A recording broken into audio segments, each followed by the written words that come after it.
안녕하세요. HSK 전문 강사 김은정입니다. 이 시간에는 1월 HSK 4급 시험을 대비해서 대비 특강을 진행해 보도록 하겠습니다. 1월 대비 특강이라고 해서 또 이제 이때껏까지 시험을 준비해 보신 분들이 또 들으시는 경우도 있겠고, 내가 올해 한번 HSK 4급에 도전해 보겠다 하셔서 대비 특강 들으시는 분들도 있을 거예요. 그래서 오늘은 특별히 쓰기 일부분, 그러니까 문법을 한눈에 볼 수 있게끔 쓰기 1파트를 한번 정리해 보도록 하겠습니다. 자, 핵심 정리학 총정리라고 적어놨는데요. 아무래도 쓰기 일부분 같은 경우에는 문법을 총망라하는 부분이기 때문에 시험에 임박하신 분들이나 새롭게 시작하신 분들이나 한눈에 어떻게 쓰기 부분을 어떻게 한번 내가 문법을 정리할까에 대해서 생각해 보시는 것도 좀 도움이 될 것 같아요. 그래서 가장 중요한 건 뭐냐면 말을 앞에서부터 절대로 만들면 안 된다는 거. 그러니까 쓰기는 배열학이에요. 그러니까 배열학이라서 아무래도 내가 처음 시작 주어부터 시작하려고 하시는 부분들이 되게 많아요. 그래서 내가 아니면 누가로 시작해서 말을 풀어가시는 경우들이 되게 많은데 절대 안 되고요. 제가 그 쓰기 파트 처음 시작하시는 분들한테 매번 드리는 말씀이 있어요. 퍼즐을 제 조카가 이제 어릴 때 퍼즐 20개짜리를 맞추려고 이제 뽀로로 퍼즐을 가져온 적이 있는데 퍼즐을 1번부터 그 20개밖에 안 되는데도 처음에 여기 귀퉁이부터 시작해서 맞추는 사람 없잖아요. 서로 짝이 되는 뽀로로의 눈이랑 코 같이 붙여놓고 뭐 예를 들어서 몸통 옆에 팔 붙여놓고 서로 짝이 되는 부분들부터 붙여놓고 시작을 하잖아요. 퍼즐이랑 똑같습니다. 산발적으로 흩어져 있는 단어들을 가지고 한 문장을 만들 때 제일 중요한 건 짝꿍끼리 먼저 짝을 지어 놓고 문장을 시작하셔야 된다는 거. 그래서 그리고 나서 수로부터 찾는다, 이거 먼저 기억하시고 가면 좋을 것 같습니다. 자, 짝꿍 찾기 공략법을 볼 거예요. 어떤 애들이 짝꿍이 많이 되는지 알아야 붙여놓을 거 아니에요. 뽀로로, 눈이랑 코는 내가 알지만 사실 중국어를 4급이면 시작하신 지 얼마 안 되는 분들이 많을 건데 그럼 얘의 짝꿍이 누군지에 대해서의 개념을 먼저 세워놓으셔야 된다는 거. 사실 제가 오늘 이 시간에 드리는 이 말씀이 굉장히 중요한 부분들이 많거든요. 볼게요. 더 플러스 명사를 짝꿍으로 적어 놓으셔야 된다는 거예요. 더가 보이면 뒤에 무조건 내가 명사를 넣어야겠다. 예문 문제 잘 보시면 꼬리허 이런 거 보셔야 돼요. 支持十分感谢인데 니 더가 나왔어요. 그럼 요 세 개 중에서 명사로 추정이 되는 게 뭐가 있을까라는 생각을 하고 뒤에 넣으셔야 되죠.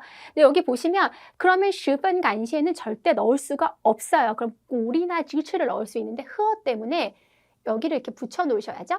얘와 얘는 그럼 이 전체의 명사가 니더 뒤에 들어가게 된다라는 거예요. 그래서 보시면 十分感谢 매우 감사드립니다. 뭐예요? 너의 격려와 지지에 매우 감사드립니다 라고 쓸 수 있다라는 거. 이렇게 기억하시면 좋을 것 같고요. 두 번째 짝꿍을 한번 봐볼까요? 很真非常 같은 정도 부사 뒤에 형용사를 넣으셔야 된다는 거 굉장히 중요한 포인트예요.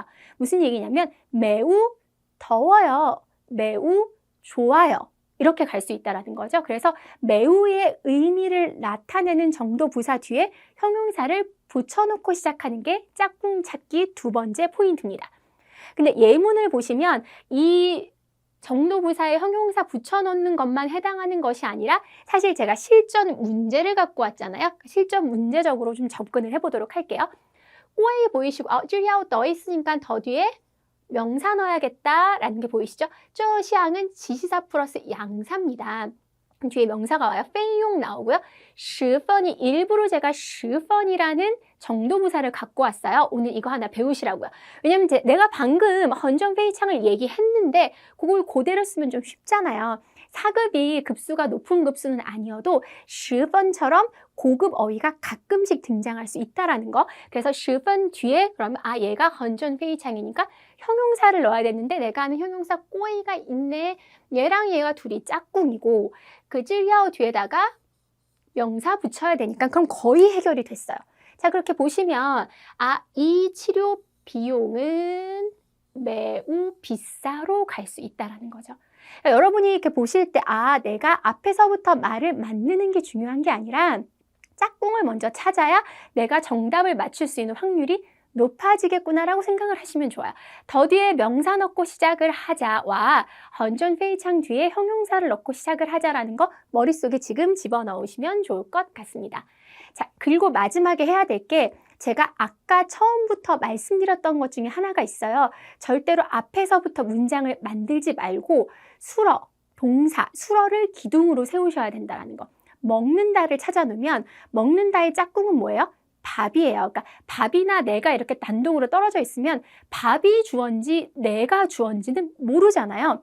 밥이 맛있어 이렇게 갈 수도 있는 건데 그렇기 때문에 주어를 먼저 찾는 건 실패의 가장 큰 요인이 될 수가 있다는 거예요. 그러니까 중요한 건 수러 먼저. 왜냐하면 먹는다라는 수러를 찾으면 그 짝꿍이 밥이잖아요. 그러니까 먹는다라는 수러를 찾아 놓고선 그에 해당하는 목적어를 찾아야 남는 게 주어가 될 수 있다는 거. 굉장히 중요한 얘기입니다. 그래서 무조건 수러랑 목적어를 중심으로 문장을 보셔야 되는 거예요.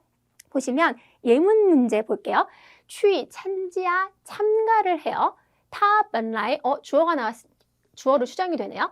是,더 뒤에니까 명사의 태도. 한번 해보자라는 태도죠. 包, 저가 들어가 있으니까 얘도 동사인 것 같아요. 그리고 比赛가 나왔어요. 자, 보시면 동사가 2개죠. 그리고 명사가 또 2개예요. 그럼 각각 동사, 명사, 짝을 지을 수가 있어요. 예를 들어서 취 어디를 가요? 식당에 가서 吃饭 밥을 먹어요. 그러니까 취랑 판을 묶을 수 없잖아요. 취 식당에 가서 吃饭을 하니까 거기에 맞춰서 가시면 돼요. 보시면 참가를 하는 건 좀 쉽잖아요. 그러면 태도에 참가하는 게 아니라 경기에 참가하는 거죠. 너무 좋은 게 동사 2개, 목적어 2개인데 하나가 경기에 참가하다가 나왔으니 아, 얘는 내가 어려운 단어여도 빠우저에다 타이틀을 넣으면 되겠다. 사실 쓰기 일부분은 추리력도 굉장히 중요하거든요. 내가 그 단어를 몰라도 하나하나 이렇게 추리를 해서 단서를 가지고 연결을 시키면 남아있는 걸 그냥 딱 넣으면 그냥 끝나는 경우도 굉장히 많다라는 거예요. 근데 아까도 제가 식당에 가서 밥을 먹는다라는 문장처럼 어디에 가서가 가장 처음에 일어나는 일이기 때문에 식당에 가서 밥을 먹는 건지 밥을 먹고 식당을 가는 건 아니잖아요. 그러니까 시간 순서에 따라서 어디에 간다라는 동사가 그 뒤에 이어지는 동사랑 같이 올 가능성이 크다라는 거죠. 그래서 취랑 찬지하는 같이 붙여져 있다라는 거. 그래서 기억하시면 좋을 것 같고요. 그러면 자, 시간 순서 말씀드렸어요. 어떤 태도를 가진 채로 그 경기에 임하는 거죠. 저 자체도 그렇잖아요. 뭐뭐 한 채로 그 마음을 가진 채로가 먼저예요. 그 마음을 가지고 그 경기에 참가한다. 그래서 그대로 가시면 他本来抱着试试的态度 해놓고 去参加比赛. 빠오저랑 타이도가 짝꿍이고 찬지아랑 비싸이가 짝꿍이다. 이렇게 기억을 하시면 좋을 것 같습니다. 자, 마지막 이제 이걸 달려가고 있죠. 짝꿍 찾기 보시면 주어랑 수어 사이에 부사어가 들어간다라는 게 사실 문법적으로 굉장히 중요한 부분이에요. 그러니까 HSK 5급 같은 경우에는 더 심층적인 문법으로 가겠지만 HSK 4급을 한눈에 보기에 정리를 하실 때 뭐 정도보다 받자다 빼자다 생각하기 이전에 이런 기본적인 구조들로 굉장히 문제를 많이 틀리세요. 그렇기 때문에 여러분들이 기본 구조 먼저 세워두셔야 사실 받자문, 빼자문, 비교문, 정도 보호도 이 기본 구조 안에서 이루어지는 거기 때문에 오늘 말씀드린 이 짝꿍 찾기랑 주어, 수어, 목적어에서 주어, 수어 사이에 부사어가 들어가는 이 기본 구조를 반드시 기억하고 가시면 좋을 것 같아요. 자, 보시면 일단 是 나왔죠. 我朋友的 나왔죠. 더 뒤에 명사가 이제 들어갈 것 같아요. 그다음에 我的收入 나의 수입. 찡란이 딱 생긴 게 부사처럼 생기긴 했어요. 사실은 이 란자 들어가는 경우가 많거든요. 쌈베이는 3배예요. 그러면 여기 더 뒤에 들어갈 수 있는 명사는 지금 쌈베이밖에 없잖아요. 그러니까 얘를 일단 짝꿍으로 묶어놔야지 앞에서부터 시작하면 我朋友的가 앞일까? 아니면 我的收入가 앞일까? 이런 걸로 고민을 하잖아요. 그러니까 짝꿍 붙여놓고 동사는 시를 기둥으로 세우고 A 이퀄을 B로 가시면 되는 거예요. 그럼 보시면 내 수입이 내 친구의 3배이다. 굉장히 좋은 문장이네요. 내 수입이 내 친구의 3배래요. 그럼 should를 기점으로 해서 내 수입 이코르 내 친구의 3배. 그럼 이제 남아있는 부사가 주어랑 수어 사이에 들어간다고 이렇게 가시면 돼요. 그러니까 이론적인 것도 중요하지만 제가 이 이론을 설명하면서 문제를 지금 하나씩 다 풀고 있어요. 왜 그러냐면 문제적으로 접근을 하셔야지 이론은 다 외웠는데 막상 문제를 보면 접근이 안 되잖아요. 무조건 문제로 접근을 하셔야 돼요. should라는 동사를 기점으로 주어랑 수어를 목적어를 잘 잡아두고 주어 수어 사이에 부사어를 넣는다, 부사를 넣는다. 이 점이 굉장히 중요한 포인트가 될 수 있다라는 거죠. 자, 오늘 제가 쭉 설명을 드렸어요. 그러니까 쓰기 일부분을요. 사실 HSK 4급을 내가 지금 시험 보기 직전이야 해도 중국어를 학습하신 기간이 그리 길지 않기 때문에 여러분들이 약간 두려울 수가 있어요. 왜냐하면 쓰기는 단어 하나를 바꿔 쓰는 걸로도 점수가 통으로 날아가잖아요. 부분 점수가 없어요, 여러분. 그렇기 때문에 독해에서 문제 하나 틀리는 것보다 더 큰 점수를 잃을 수 있는 게 쓰기 일부분의 한 문항이에요. 그렇기 때문에 여러분들이 정확하게 기억을 하시고 가셔야 되고 또 신경을 써야 되는 파트인 거죠. 그래서 오늘 이 부분 기억을 하셔야 돼요. 짝꿍 먼저 잡아둬야 되고 절대 앞에 있는 주어부터 찾지 말자. 그리고 더 뒤에 명사 쓰는 거, 그다음에 헌전 회의창 뒤에 형용사 쓰는 거, 그리고 수어 먼저 찾고 주어 수로 목적어 나누고 부사어는 무조건 주어랑 수어 사이에 들어간다. 이것만 기억하셔도 여러분이 푸는 문제의 절반 이상은 다 커버가 된다라는 거. 사실은 거의 100% 커버가 가능한 부분이에요. 이게 중국어 기본 구조이기 때문에.